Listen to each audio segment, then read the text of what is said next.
Integrating the feminine. Why?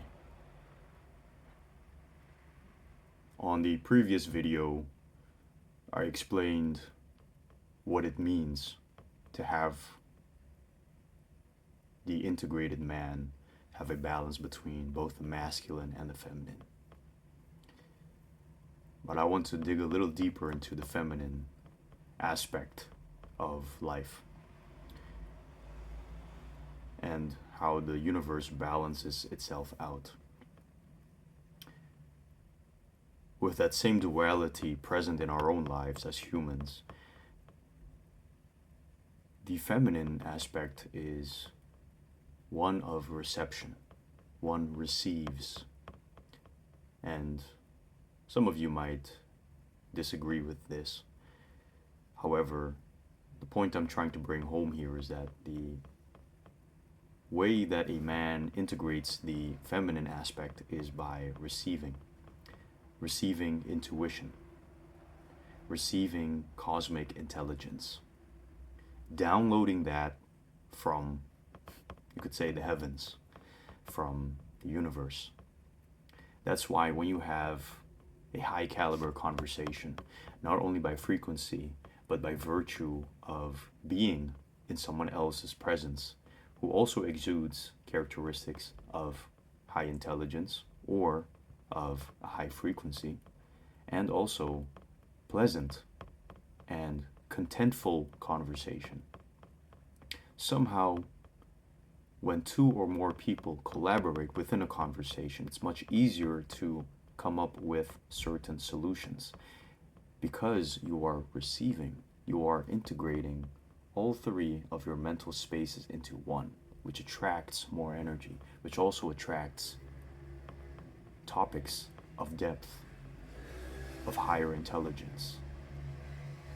Why does it seem that whenever you talk within a group of people all interested in the same topic, given, I'd say, business or engineering or spirituality, it's not only because of your succinct knowledge, but because you're all attracting that frequency. You become a source, and that source needs to be fed.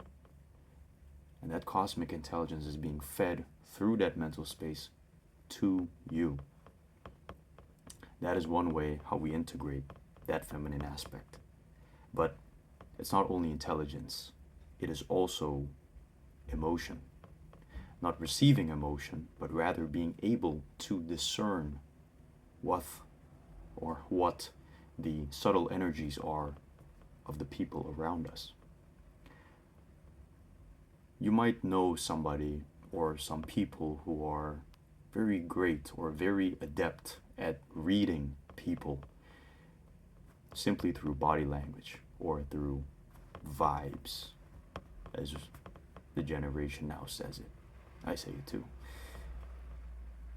However, these energies, they don't lie. Energies, frequencies, we all give off something. That's why I also aim to be as authentic as possible. I don't want to be any incongruence or disharmony in my source of energy as well as what I give off. I don't see a reason to hide that from people. Essentially, I'm dimming my own light to comfort or to appease other people. No. But I'm going off on a tangent here. I digress. To discern emotions, to discern what these energies are telling you about people, one must also have knowledge about, you're right, feelings and emotions. So learning to become comfortable and embrace these feelings can tell you more not only about other people but also about yourself. Because get this, we're all part of the same godly source. We're all part of God. God is within us. God is around us at every given moment. So we are all a reflection of each other, in essence. We are made in His image. and thus we possess the same capacities and abilities. So why not use that to your advantage to get to know yourself better by learning how to read other people? And it is from my experience, a mix of psychology, knowledge about it, and putting some of that into practice. And learning how to read faces and body language, because 60 to 80% of our communication happens through nonverbal methods, body language.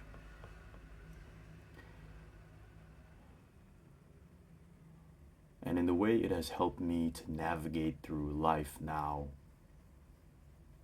mostly because of my past, from those of you who are not close to me, I never really felt secure in my life. I've never really felt confident. And so, especially in communicating. And so I would have times where I didn't know what to say, or didn't know what to do, didn't know how to act, didn't know how I came over towards the other person. And since I've learned how to discern and read the room, the energies, and I am by no means perfect at it, I've noticed how much easier communication has become. I also understand how people think and work and decide to do certain things in their lives, and how they influence their own behavior more than they like to give credit to themselves. And so when one has unlocked the ability to discern and read people by virtue of knowledge of emotions and psychology, as well as receiving cosmic intelligence, it is a positive feedback loop that only strengthens itself through practice and ultimately mastery. And I think it works in practically all parts and aspects of life, whether that is interpersonal relationships with your friends, family, your loved ones, as well as in business. How to read somebody's or someone's intentions from the start, and learning how to listen and interpret that gut feeling. Your gut is essentially a second brain. It knows and it feels things way before you're able to even catch on to it. So learn how to use that, otherwise known as intuition, which is great because that's exactly what this video is about. So being intuitive and embracing the feminine aspect is not only something meant for women, it's meant for everybody, and especially the integrated man. You can't just bulldoze your way through life, because you miss genuine moments and opportunities for connection. And isn't that what everybody actually wants? To be connected, to be valued, to be loved for being themselves. So, for the men, and for the women, of course, sit down for a second by yourself and breathe. Learn to let go. Love those around you, love yourself, and live in peace. Because ultimately, you are the one responsible for it. Thank you. Speak soon.